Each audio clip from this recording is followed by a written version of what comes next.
2024 लोकसभा चुनाव में इतिहास बनना तय है। अगर नरेंद्र मोदी की बीजेपी सरकार जीत की हैट्रिक बनाती है तो भी इतिहास बनेगा। नरेंद्र मोदी पहले ऐसे गैर कांग्रेसी नेता होंगे जो लगातार 3 बार प्रधानमंत्री पद के लिए चुने जाएंगे। अगर नतीजे बीजेपी के खिलाफ गए तो भी इतिहास बनेगा। 2024 का मुकाबला नरेंद्र मोदी वर्सेस विपक्ष है। राजनीतिक नजरिए से इसे एनडीए बनाम इंडिया गठबंधन का नाम दिया गया है। प्रधानमंत्री नरेंद्र मोदी ने दावा किया है कि लोकसभा चुनाव में बीजेपी को 370 और एनडीए कुनबे को 2019 के आम चुनाव में बीजेपी और एनडीए ने 95% से ज्यादा सीटें जीत ली थी। इसके अलावा गुजरात और महाराष्ट्र में भी बीजेपी को बड़ा फायदा मिला था।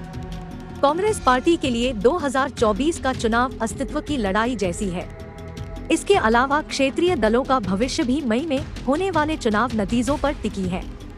अभी तक पश्चिम बंगाल में टीएमसी और पंजाब में आम आदमी पार्टी दो ऐसी पार्टियां सामने आई हैं, जो अपने अपने राज्यों में बीजेपी का कड़ा मुकाबला कर रही है। महाराष्ट्र में शिवसेना और एनसीपी में बंटवारे के बाद विपक्ष की स्थिति कमजोर हो चुकी है।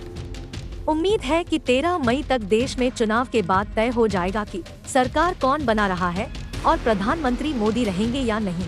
राहुल गांधी, अरविंद केजरीवाल, ममता बनर्जी, तेजस्वी यादव, शरद पवार जैसे नेताओं की किस्मत भी इसी नतीजे से तय होंगे।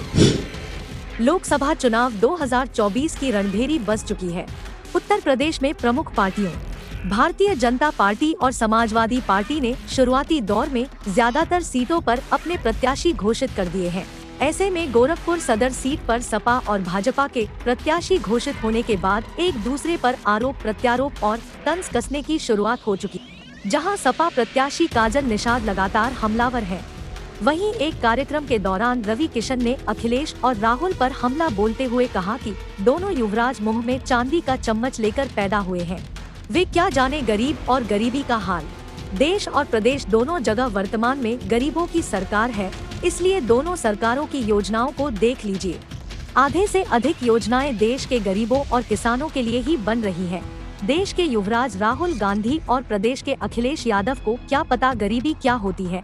दोनों चांदी का चम्मच लेकर पैदा हुए हैं। उनको गरीबी और गरीबों से क्या लेना देना है।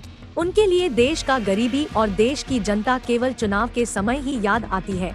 ये बातें बुधवार को सदर सांसद रवि किशन शुक्ला ने लगभग 3 करोड़ रुपए की परियोजनाओं के लोकार्पण व शिलान्यास कार्यक्रम को संबोधित करते हुए कही। पश्चिम बंगाल में बीते दिनों से एक नाम सबसे ज्यादा चर्चा में है। यह नाम है शाहजहां शेख का। टीएमसी नेता रहे शाहजहां शेख बीते दिनों अचानक तब चर्चा में आए जब ईडी उनके यहां छापा मारने पहुंची। ईडी टीम पर टीम ने हमला किया और अफसर घायल हुए। उसके बाद शाहजहां शेख को लेकर खुलासे होने लगे। सैकड़ों महिलाएं सड़क पर उतरी और शाहजहां शेख के खिलाफ प्रदर्शन किया। महिलाओं ने शाहजहां शेख और उसके समर्थकों पर यौन शोषण के आरोप लगे। बंगाल से लेकर दिल्ली तक राजनीति गरमाई और अब यह लोकसभा चुनाव में चर्चा बन गया है। आरोप है कि शाहजहां शेख ने कम समय में बड़ा साम्राज्य तैयार किया।